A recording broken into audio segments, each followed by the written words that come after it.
They're not comfortable with that budget maybe, but they will get you to buy higher. And there, I think, is a right way of doing that, and then there is a wrong way of doing that. Almost a friendship with the customer. It's Relationship. the reputation. It's your reputation that you want long-term and ongoing, right? You have to believe in what you're selling. That's always true.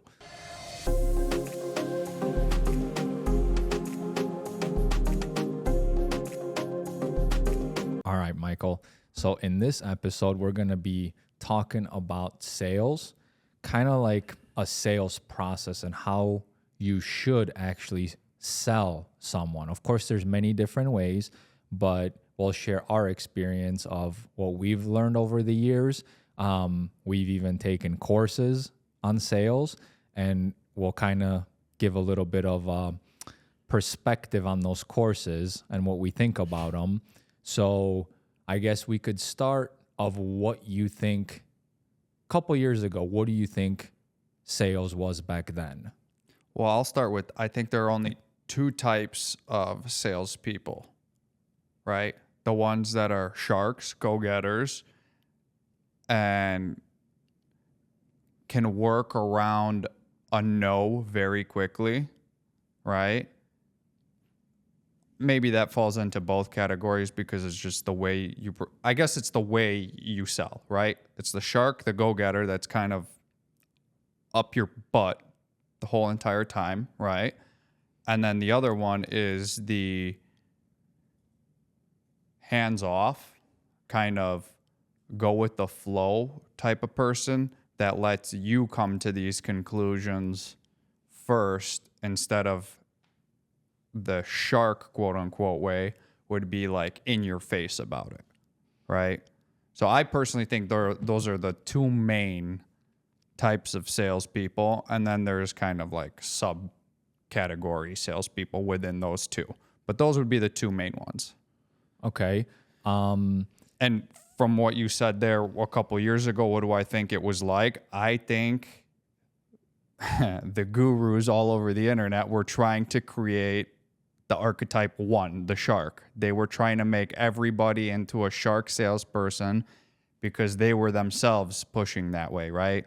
With the way ads were on Facebook, with these webinars and the countdown clocks and all this stuff being like, time's running out, you have to do this. If you want to be the best, you have to get this. This course is the one that's going to make or break your life, blah, blah, blah. That's the shark type of salesperson. Right. And you think those are the people that are ethical? Would you say all of them are unethical? Some of them are unethical? Do they cross over the line a little bit? I don't want to say all, and I don't want to necessarily say who is unethical. The point where it starts to blur that line is when you start doing illegal things, right? Obviously, or lying, like saying things are just not true, right? So like if you're selling a product and the potential customer buyer asks, like, for example, can this phone case withstand me tossing it out the window and falling down 41 flights and landing on the ground? Yeah, sure. Nothing's going to happen to your phone. When you know damn well your phone's going to shatter into a million pieces the moment it hits the ground.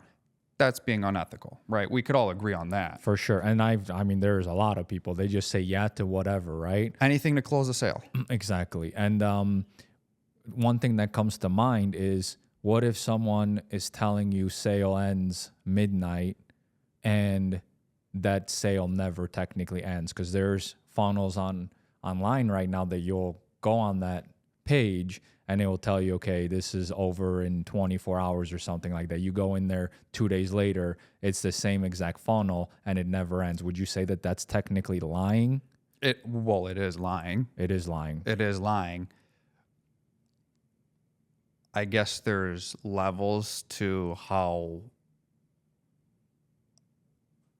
I guess, bad those unethical claims get, right?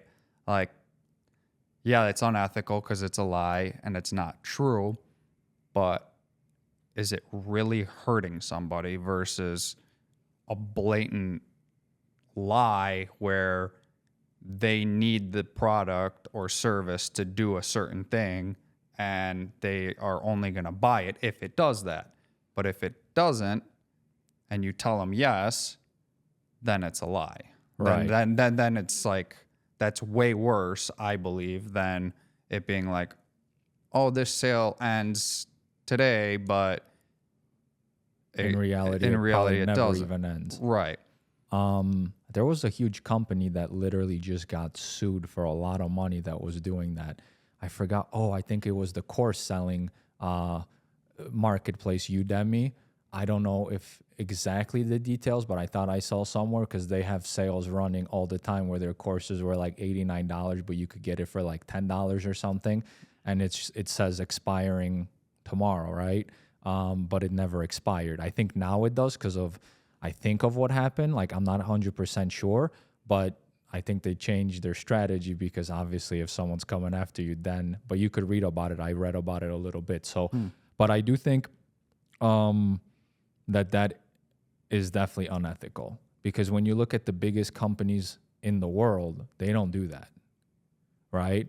Like when you see Apple post a sale, it expires, right?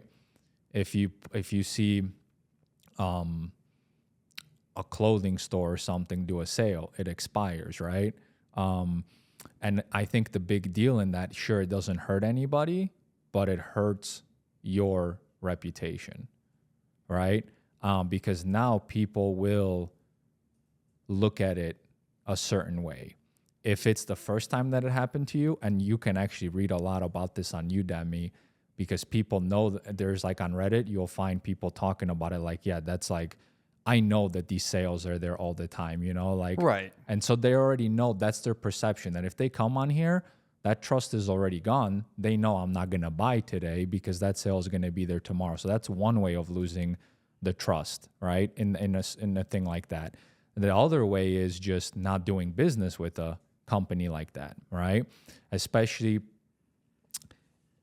well, actually, one thing I want to say is that I believe that if someone is willing to do that, they're going to be lying somewhere else, right? So Sure. I think that's a first indicator of a salesperson that's going to lie to you. And me personally, I would never do a business with someone that I see that kind of style of sales, right?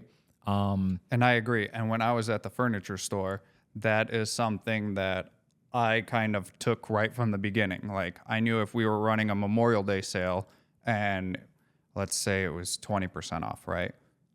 And it started like 2 weeks before and it ended Memorial Day, right? And then it was Tuesday or Wednesday.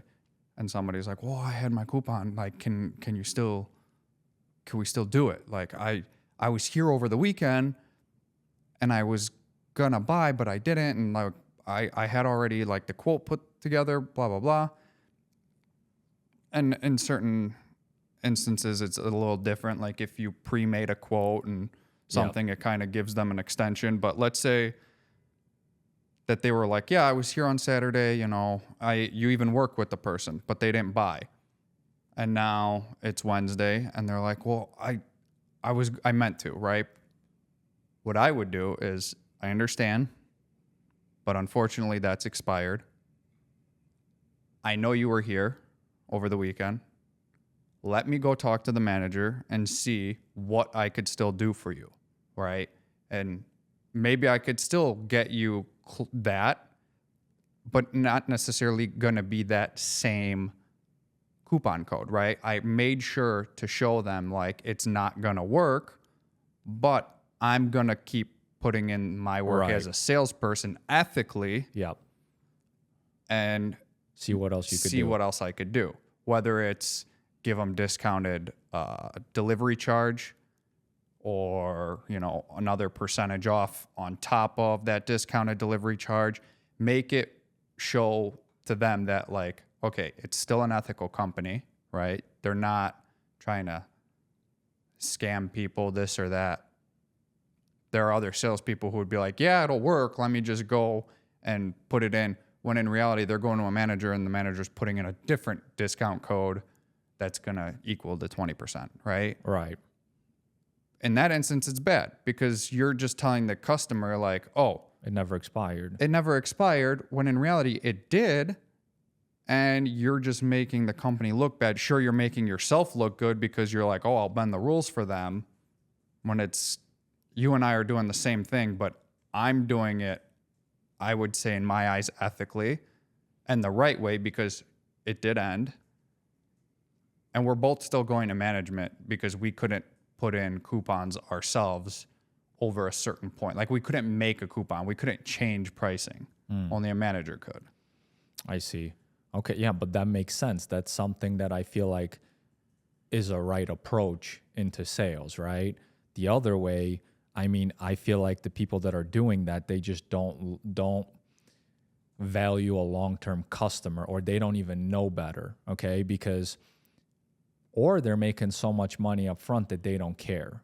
It's one of the two, right? Because if they're, taking $10,000, I see a lot of marketers do that, $10,000 because you're selling something to them and doing the clock thing that never expires. Well, you made $10,000 off of them, and who cares if they change their perspective after that, initial grab of the money, right? Right. So they might not care, but in reality, like that person, if they are actually successful, right, they will get smarter about business. They will learn from much smarter people, better companies. They will come to the conclusion that, okay, that was kind of a unethical way to sell me, and you can literally read about this. If you go on Reddit, you could find so many people saying this type of stuff, right? So it's not just my opinion of how I feel about this stuff, but like you could literally read so much about it. You will change your perspective and you will never buy from that person again, right? 100%. Because you feel you got duped. Exactly. And you don't want to get duped again. You don't want to be played the sucker again. Right. So now, would you say that's a smart entrepreneur then, or not a smart entrepreneur using these techniques, right? Because A, they got the money up front. They could say whatever if that's what they're thinking. Or two, they're not looking far enough with what they can do with that customer, right? If you ask a person that would do that kind of thing, they'll say smart, right? Take the money and run. Take the money and run, because now you could just take the money, invest it in something else, and start a new venture and do it again to other people in a different industry, right? Me, I think bullshit. Wrong. Because, like you said, you want that long-term, almost a friendship with the customer. It's the reputation. It's your reputation that you want long-term and ongoing, right? If you do it the right way, like we've been saying, even if that information for a certain customer doesn't work out for them, they don't feel duped. They don't feel tricked, right? They're like, it wasn't for me. I could see it working for others. It just wasn't for me. Exactly. And now if you go into a different avenue and another industry where you're kind of selling something and it pops up, like you're running ads, for example, on Facebook, and the same person hits it, or they're in your email list and they get another email that you're doing something else, they're more likely to now buy from you again because they never felt duped. Exactly. Whereas the guy or girl who suckered this person and took the money and ran, they're going to have to work 2, 3, 4, 5 times as hard to sell the same person that they duped the first time that didn't have a good experience. They have to kind of change that person's perspective of themselves, right? And the problem with that, I feel like, is these people that are doing it, they're kind of teaching others this method. And since these entrepreneurs aren't yet, I guess, smart or intelligent enough about business because they have no experience, they just think, okay, I'm going to copy what they're doing, and their reputation is suffering because they don't know any better, Yep. And I think that happens a lot because someone else is a horrible role model, you know, and yeah, it just comes down to the reputation part. So I think sales is reputation at the end of the day. 100%. And how many times, I mean, we've all been in that situation. You want to go to the furniture store and not Amazon, right? Like a legit, you're going into a store and you're going to pick stuff out. That's a commission-based salesperson. You got to buy a new car. You're going to a dealership.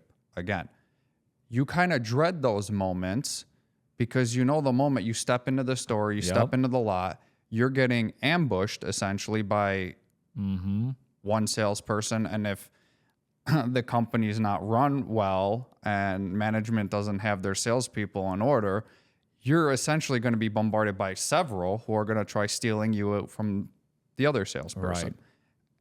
And you don't like it. Nobody likes that feeling. And you could tell for example, if you're going to a dealership to buy a car, be like, I'm telling you now, I'm not buying. This is my first stop or my second stop. I'm still going to, if you're at Honda, you're like, I'm going to Toyota, Nissan, Mazda, Hyundai. I still got to go check out all these other places. Like, I do want to test drive and I will take your business card, but just know I'm not buying today. And depending on how that person now gives you their time and attention, will show you what kind of salesperson are they. Are they going to continue having good enthusiasm with you throughout the sales process? Are they going to keep giving you good information about the vehicle and so on? Or are they going to drop off and not care anymore? Or are they going to kind of not listen to you and still be pushy and try and get you to buy that same day? Right. I mean, I think in that scenario, which would apply, I guess, to almost anything in sales, you're kind of approaching it from more of a customer service standpoint, right? So it's not like you should look at yourself, I'm not a salesperson. I'm just in customer service trying to help the person make the right buy, the purchase, right? And I think that's the big difference. And I think those people are much more successful than the actual sales guys. You will have good, high pushing number sales sharks, right? Who are less customer service oriented from the get-go. But like you said, the ones that are truly customer service oriented, they could lack other sales skills, but close more than somebody who has a higher sales skill set and damn near no customer service. Right. Not to mention how, that customer service person might bring in that returning customer for life, right? Because if you're trying to be that shark of a sales guy, you might sell a car or a piece of furniture knowing that's not what the customer even wanted. Well, now they're for sure not coming back, And if you're the business owner doing that for yourself, well, you might not know that, right? You might just not be experienced enough to understand that it's the long game, right? Maybe you're just thinking, I'm going to get a couple quick bucks right up front. If you're doing it for a huge company, they might not know you're even doing it that way, right? And you're losing them long-term customers. So in both scenarios, I think that's a horrible approach. And I've tested it, right? When I worked at the furniture store, You told me, I think I remember. I was like, you know what? I really want to see how successful I could be if I went the shark method. So for a weekend, I tried it. Worst experience I ever had. I maybe had 2 sales, and those were lucky 2 sales because people needed something. I didn't know, I was just up their butt nonstop, and when they asked for an opinion, I would every time push the higher ticketed price, no matter what they were saying, And then the moment I went back to the normal way that I was selling, I blew out sales left and right because that was my personality. That's how I was comfortable selling. And people could see and trusted me more when I would tell them honestly what I thought about things. You know, there were certain bedroom sets that were very, very inexpensive and not worth buying. And I remember this couple was looking at it for their bedroom, and they wanted it in a king size. And I knew in a queen it wasn't the best. So when you went into a king, obviously it's bigger, right? And more weight in the mattress and stuff like that. I was like, I'll be honest, don't buy this. I was like, we have more issues with these 2 bedroom sets being so cheap, they fall apart. It's not worth the money. Right. And it's the headache that you are going to go through more with customer service, sending out somebody to take a look at it, to potentially fix it. If they don't fix it, then you got to get it swapped. And then if it's in stock, then you wait a couple days. If it's out of stock, well, you got to wait till it's in stock and then a couple days for it to come. I'm like, just avoid your headache at all costs. 9 out of 10 people would take my advice and then move not only to the next tier up, but they would just go like, what do you think is best for me in my scenario now? They would kind of take price secondary and be like, look at, the color and all the things on top of it, but now what's worth money for me to put with what I have in the budget, right? Right. The one-off would be like, they didn't care. They were just so concerned about price, and they would buy no matter what at that price. They wouldn't care if it lasted a month and it fell apart. What's crazy is that you can get them to buy higher. Absolutely. That's what the certain salespeople do. Like, they're not comfortable with that budget maybe, but they will get you to buy higher. And there, I think, is a right way of doing that, and then there is a wrong way of doing that, because if you showed them why this is bad and why this is better, they might change their mind and increase their budget. In your case, these folks just wouldn't do it, right? Like, they wouldn't want to. They maybe couldn't afford it. So now the other person, right, because the first strategy wouldn't work out, but the other person might have a strategy of doing something else to get them to buy that, right? That's where I think you cross that line. Do you think that there would be a way for that other salesperson to get them to buy it and spend extra money if they were doing things unethically?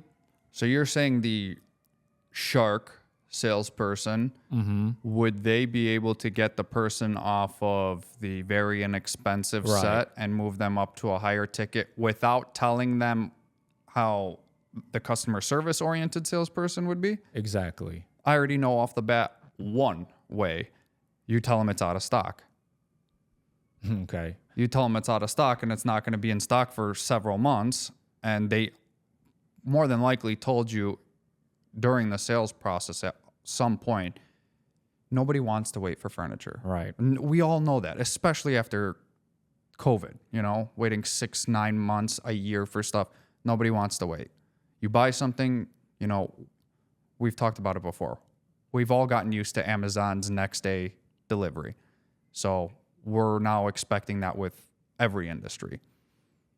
That's one way. That's case in point right there. Number one, you just tell them it's out of stock for 3-4 months. You don't know when it's going to be back in stock, if then, because you be like, oh yeah, it'll be maybe in stock in 2 months, but that's, we have X amount of stores running out of one distribution center. So by the time we get to the computer, it could go from 2 months to 4 months or 6 months. I got this option over here I got 200 ready to go. Okay, yeah. And I've seen it. I've seen it done. I've heard sales guys and women that I've worked with, they've used that. Have you seen this one before where they will try to tell you, okay, we'll give you this one for, the same price or maybe a little bit extra $50, not the true price, what it has been once it's delivered or this, they would charge an extra $300 later. Customer feels like, oh man, I'm not going to, So charge them one price, but then after they leave, charge them more. Yeah, basically. And then go, if they start to complain, be like, oh, I thought it's how much it's going to be, but it turned out that we had to charge you the full price. But now you might get away with the sale because it's already delivered. It's already been set up. Customer does not want to go through that headache. I haven't seen it just because you guys wouldn't do that. That company wouldn't do that. Our company wouldn't do that, right? And two, the way it's set up is that once that order goes through and that card gets paid, our systems never save the card number. So even if the customer came back 5 minutes later and was like, oh, can you add these two things onto it? You have to give your card back and rerun it because the system's never saved them. So that's a good thing. So it never happened at our company. Maybe other companies saved them and it did happen. I think that does happen quite a bit. I don't know if it's just a mistake, but I'm sure you can think of examples where that happened. I'm not saying just furniture alone, but where you've been charged and then all of a sudden, there's an upcharge a month later and you're like, what the hell, Well, didn't you have that with the phone company that you used for King of Maids before? Oh, yeah, exactly. Like Ring Central. Man. Takes forever to cancel. I'm going to say that company. They say they'll cancel your account and then for 2 more months, you're still getting charged. Yeah, that company, great service when it comes to the call center and getting everything up and running, technically speaking. But when it comes to anything, pricing, canceling, downgrading, anything like that, wow. The worst customer service I've ever dealt with from the sales perspective, right? Because they are they're 100% trained to be like, I need every single penny, right? And no matter what, they do not care. So I mean, recently, as of 3-4 months ago, I have AT&T for home internet, right?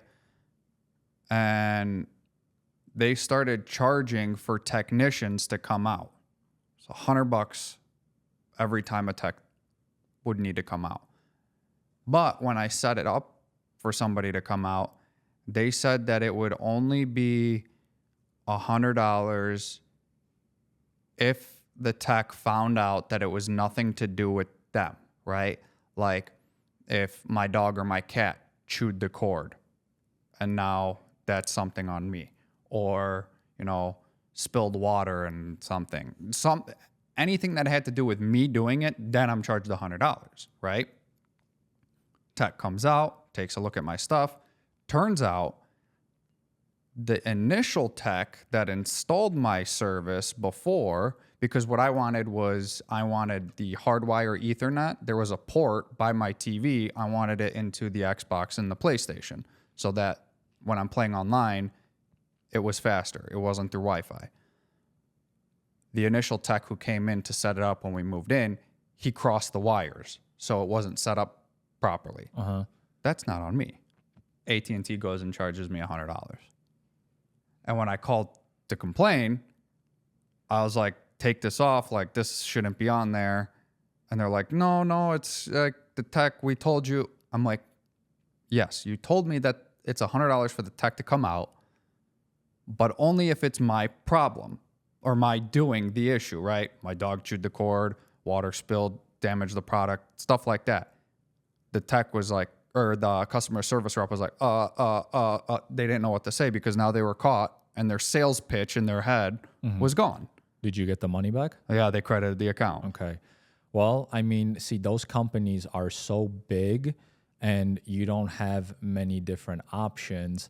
So they can result to a bit of sleazy techniques, right? Because where are you going to go? Like electric companies, right? There's only how many of them running the whole city, the whole state, right? TV. I mean, TV was big before, but now you got all these streaming services. Not many people I know even have cable anymore, or or like DirecTV, right? Yeah, they could charge you whatever you want, however they want, and they know you're not going to cancel because where else you're going to get power from? Where else you're going to get cable from back in the day, right? So, but the taste in the mouth, everybody has it, right? 100%. And that's why I will never, ever, no matter what, I don't care if there's only two options, they're one, and some tiny ass company that just started a month ago, I'll go with that Comcast. I will never touch anything that Comcast owns or is Comcast or whatever. To me, that is the worst run company in the entire world.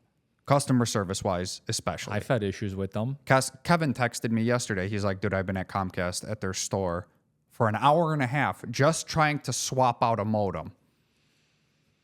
That's it. Should take 5 minutes. And he was there over an hour and a half. What were they doing? Were they selling them? I just messaged him back. I was like, I want to hear none of this because I can't stand that company. Right. And this is why I will pay more for somebody else than not to touch that company. Well, lucky you have an option. When we lived in Florida, we had an electric company that there was only one, I think, for the whole city, and you cannot have a second option. So whatever they said went. They could charge you how much they want. They could literally tell you, piss off if something's not working, right? Like we tried calling them forever to come in, but now I think we're getting a little off topic, more so customer service. They're horrible doing whatever they want versus sales, but they go hand in hand. It goes hand in hand, 100%. Right. So, I mean, I guess that's if you got all that power where you could do whatever you want because there's no competition, then the sales becomes a little sleazy, right? Here's the thing. If you have sleazy salespeople, but outstanding customer service, that will make up for the sleaziness. If you've got sleazy both, you will lose every customer possible. Yeah, except the ones that need to have you. Right, except those big companies still win if they have both sleazy customer service and sales because you got nowhere to go. If you have no options, yeah. That sucks. But you see, like, if there was an option to go somewhere else, how quickly would they lose that customer? Well, that's why you have to read essentially the fine print in those contracts that you sign. Nobody does because you don't think, oh, they're not going to screw me over that bad. But you'd be surprised. You'd be surprised, right? You sign the contract and it's like you just locked into a 3-year deal with this company and they could change the price on you whenever and it's all legal because you signed. I mean, I feel like if you're signing contracts still today, that's already a pretty big red flag to me. You know, like unless you're buying a huge purchase, like you're financing something, obviously, right? But if it's like something like back in the day, it was phones, right? Where you went to T-Mobile or AT&T, you'd have to sign a contract. Today, that's not there, right? You just go in and technically you can cancel whenever you want. You can. The way they got around that now is the phones. There's no contracts anymore. Well, you still got to pay off but that you're phone. paying the phone. And but that's the separate, thing. I feel like. Because you should, right? It's your phone you bought. It's either you pay off the rest of the phone or you give it back and you walk away. So if you got a $1,200 phone and you paid $600 into it, well, it's now you want to walk away. It's either you pay the other $600 or you give the phone back. Well, it kind of, again, it keeps you, but again, it's on you. So it's not really on the phone company. I'm happier that this is the route it is because were there cancellation fees before if you canceled early? I think so. Yeah, I think you would have to pay off the remainder of the contract if you want to cancel early with phones, right? Yeah, see? Yeah. Because Greta worked at T-Mobile before, a long time ago, so there's your answer. That's kind of like, see, someone said, we're not going to do this anymore, and what happened? Like, everybody probably started shifting over to this company, so everybody had to follow, which tells you that other model was kind of sleazy in a way, right? It was just, how can I keep the customer? Well, everybody else is doing, all of our competitors are doing it, so it doesn't hurt if we're going to do it, you know? And the biggest problem and headache is if they keep charging you and your only option is to basically cancel that credit card, or that, even worse, if it's a debit card and a debit account, like a checking account, and you got to close that completely and open new, it's a pain in the ass. Exactly. And that's why all of this goes into the reputation. Like sales at the end of the day is reputation, right? Because yes, all of this that we just discussed is a little sales, a little customer service, a whole company ethic, I guess, in general. But it just goes to show you, if that reputation gets hurt in your eyes, you never want to deal with them again. And this goes the same way with these salespeople. You know, they lose their reputation because they are unethically selling you. They lost you as the customer. And I believe that's the wrong way to do it, even if you're that person trying to get someone's money up front real quick and then just whatever. I don't care about my reputation. But one day you might run out of money, you know, and now you're going to try to go out there and sell people, and you're like, oh man, I can't sell anybody else, you know, because my reputation online is just completely destroyed, right? Yeah. But then again, there are people that I guess don't know you at the end of the day, like some of them, right? Like Ty Lopez, we always use him as example because in our eyes, he's like the biggest scammer there is, we feel like, right? And he's going on and on and on always. And I literally just read on Reddit somewhere that they didn't even know who he was. You know what I mean? But, and you would think he's been everywhere because he's literally been promoting this and that and all over YouTube, all over social media. Pretty big guy, right?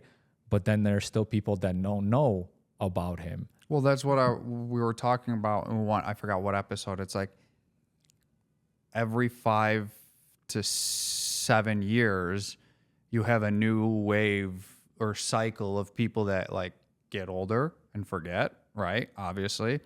And then you have the kids who were early teenagers and now they're in their late teens or early 20s looking at, you know, the next steps in their lives and like buying programs and stuff.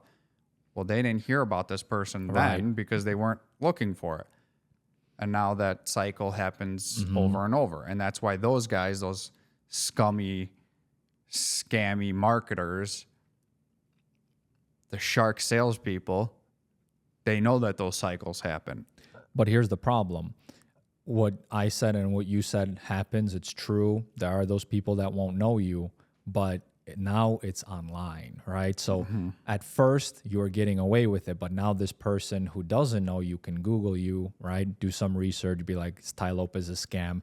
You'll get all of this stuff, right? If you go to Reddit and look someone up, I mean, the bigger ones, you could already see a lot of more, I would say, experienced people probably in that field talking and having a discussion about that. So now I feel like you're only preying on the person that's such an impulsive buyer, right? That's literally just going to see an offer from you, buy it without any research. And there are really not a lot of people like that. There aren't, but there still are. And I guess they're just going to make that money. Then there are people that even though they will do this research, they still, this deal is way too good to be true, where they're just going to throw all those red flags out the window and still buy. And by the time that they get convinced that this is a lie, either the refund policy expires or the refund policy is not really even there. So you get screwed anyways, right? Yeah. I mean, we know about all these scams better than probably almost anybody. I mean, we know someone personally that been scammed out of $80,000. Like, that's not like little money, right? That's a lot of money. And nothing, like, they paid this guru or whatever $80,000, you know, and nothing happened, right? So it's like, this stuff happens every single day. And guess what? Like, is this person's reputation hurt? Yeah, because we know about it and we definitely want to expose him.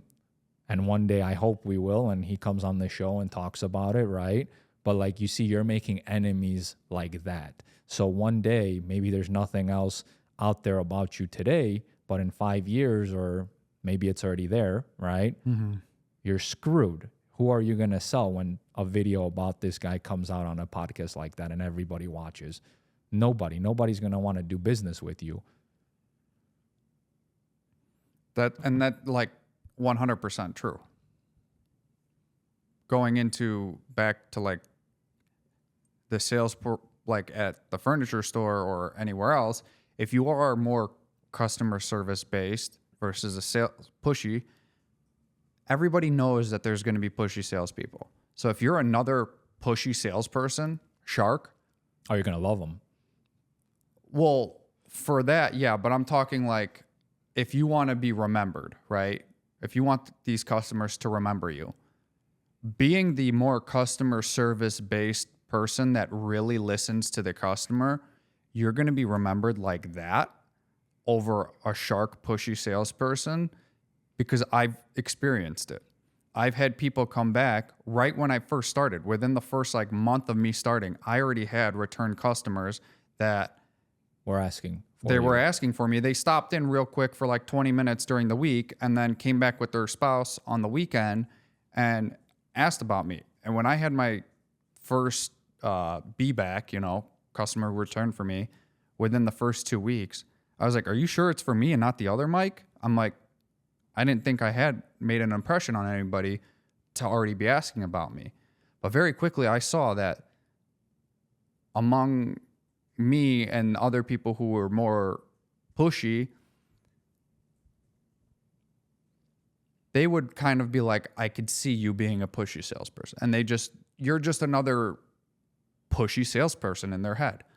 But when you give them an experience where you're really listening to what they want, they're going to be like, holy crap. They will remember every detail about you. They'll remember the shoes you wore, the pants you wore, the shirt you wore, what freaking color pen you used, everything.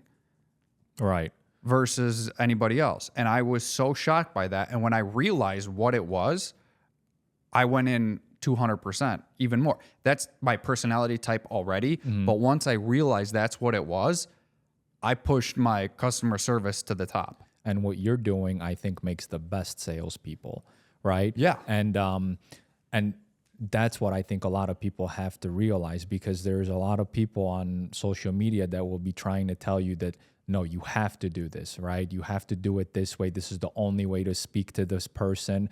And that's not true. There's things you could say to kind of make the sale flow your way ethically. But at the end of the day, you have to be that helpful person, that helpful customer service And agent. honest. And very honest. That's another thing, They have to too. trust you, like anything with anything else. That's how you build a relationship. Right. When I first got started, in like the first couple months, I was obviously still learning all the products. And when I would try and BS about a product, try to make it through the sale while still giving good customer service, I could tell that they knew that I wasn't so sure because of, stumbling in my sentences or too long of a pauses or just the way I would say it without confidence. You could sense it. You could sense it. Right. You have to believe in what you're selling. That's always true.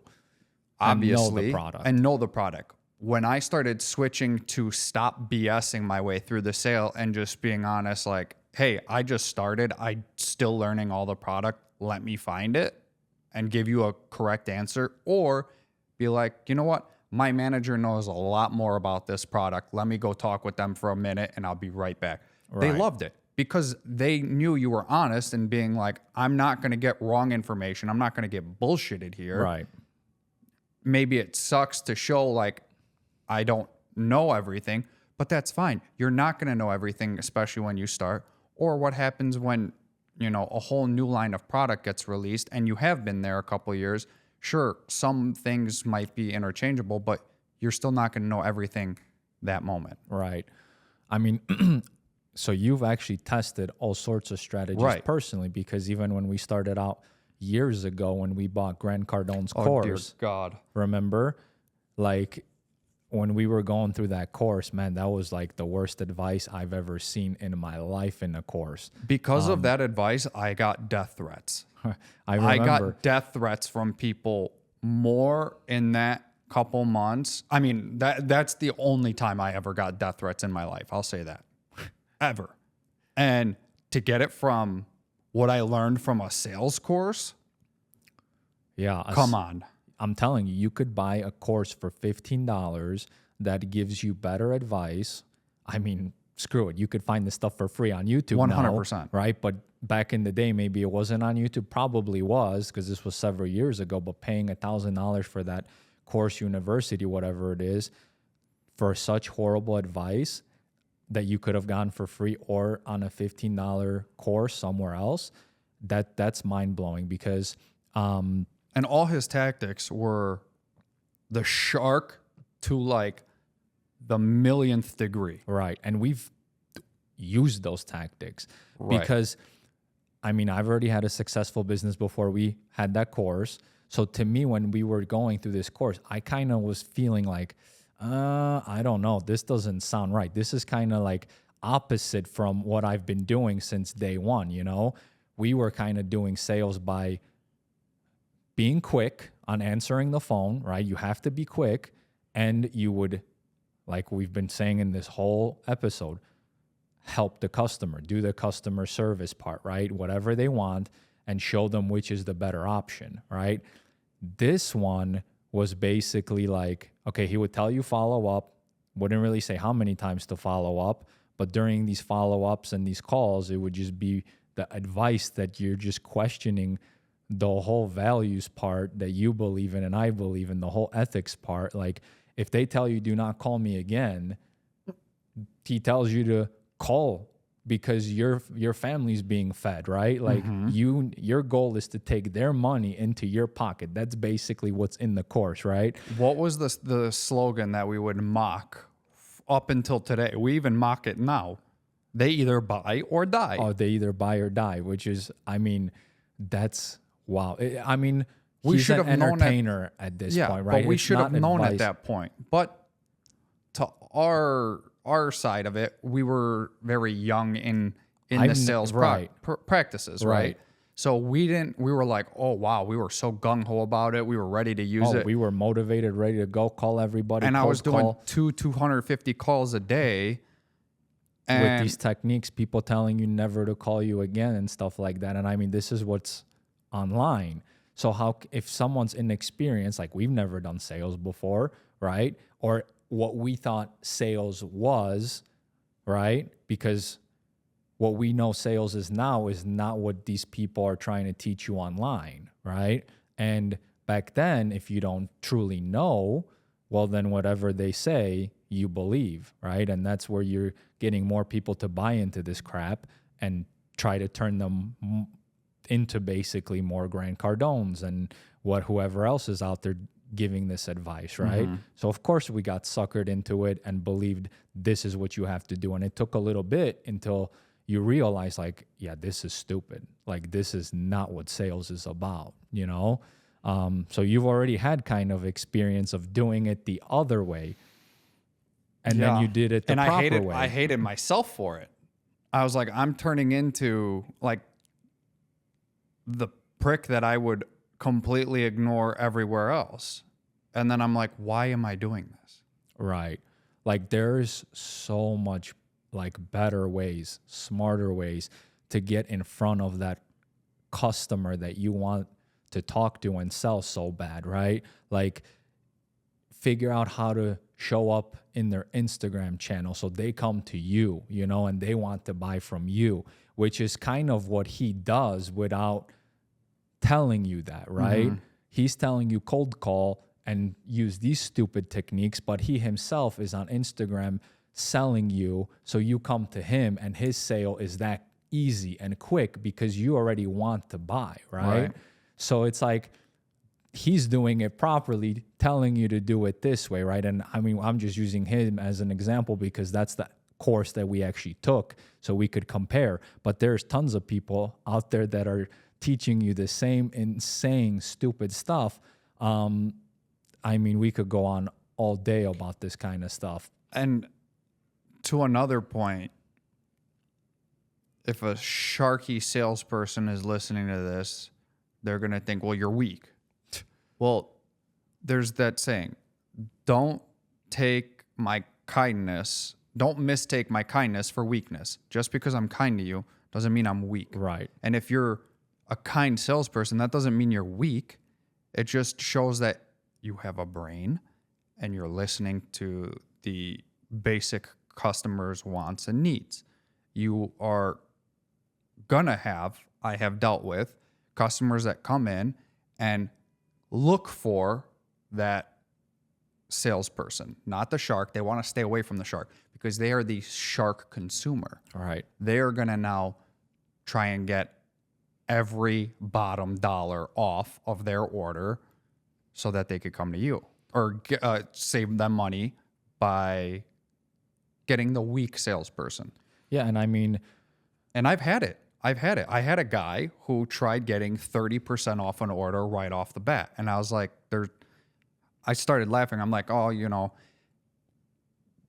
I'll tell you right now, it's not going to happen because that's, the only way you can get that is if you work here, that's the company. That's what I get as a discount. bought from you and I didn't even get that much percentage off, Right. And this guy's like, well, he wanted me. He's like, well, what if you buy it under my name and I give you the money? I was like, no, because my address is on file. So it won't work out because they're going to see that it's getting delivered to your place and not mine. And he's like, well, what if we put the order in your name, get it delivered to your place for the 30% off, and then I have a truck pick up all the stuff from your place and take it to my place? I'm like, no, because I'm not losing my job for that. He's a hustler, though. He's being creative. That was the worst customer I've ever dealt with. And I've dealt with some pretty bad ones, but he was bad. Would say. And you know where he came off of? Where? Facebook. Facebook? Okay. I posted some stuff on Facebook Marketplace from our clearance section to try and move that stuff. And I think his mother or his mother-in-law found it and was like, sent it to him, which was funny because when I put his information in the system, he was already at 2 of our previous other locations previously. Trying the same thing, probably. The same stuff he tried ordering from me was in tickets at other locations, and I could see what discounts those locations were going to give him.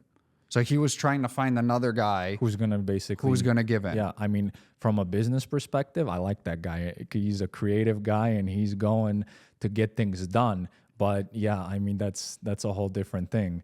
So, but I mean, going back to these sharks and like talking about how the weakness thing that you were talking about, I mean, they could think whatever they want at this point. Down the line, they'll figure it out by themselves, So today, this might be nonsense. Truly, I think they're weak because they're not strong enough to showcase how they are as a good person and sell the right way. Because there's always a different way of making money. Right. Right? And it could even be a better way. You just don't know it, or you think that's the easier way. But that's not the case, And I think once they go through those mistakes and then they come out 5 years, 10 years later, they'll figure it out themselves and be like, okay, I was wrong, We're all human beings. We all make mistakes. And that's what, with customer service, you're supposed to be very knowledgeable about whatever it is that you're selling or taking care of, right? But we know that even the best of us make mistakes. We make mistakes all the time. Right. As long as you own up and be like, when you mess up, hey, I messed up, my bad, my apologies, let me make it right. Or if it's already been taken care of, just giving the other side that apology is all it takes sometimes to give that recognition that, you were wrong, but I made it right. Let's continue this on. All right. So at the end of the day, I mean, it just comes down to reputation. I mean, whenever you're starting a marketing campaign, whenever you're try to sell someone, you always want to think of reputation in that situation, right? And whatever hurts it, I wouldn't do it. Whatever helps it, I would do it. It might be, hard might take at first. longer and exactly. be harder, sure. But at the end, it will be the better outcome, especially if you're trying to be in business 10, 20, 30, 40 years. If your goal is to be in business 1, 2, 3, 4, 5 years, well, this Take your pick. advice Do or whatever. this, do whatever, right? Take the Shark guru's route, advice yeah. that is telling you to do it that way. But yeah, I mean, I think it just comes down to that. And I think it's as simple as that. So If you want to be in sales and be a salesperson lifelong, I feel like everybody is, like I said before in a previous episode, this is going to be my last thing here. Everybody's a business, everybody's a salesperson. You sell yourself as you are right.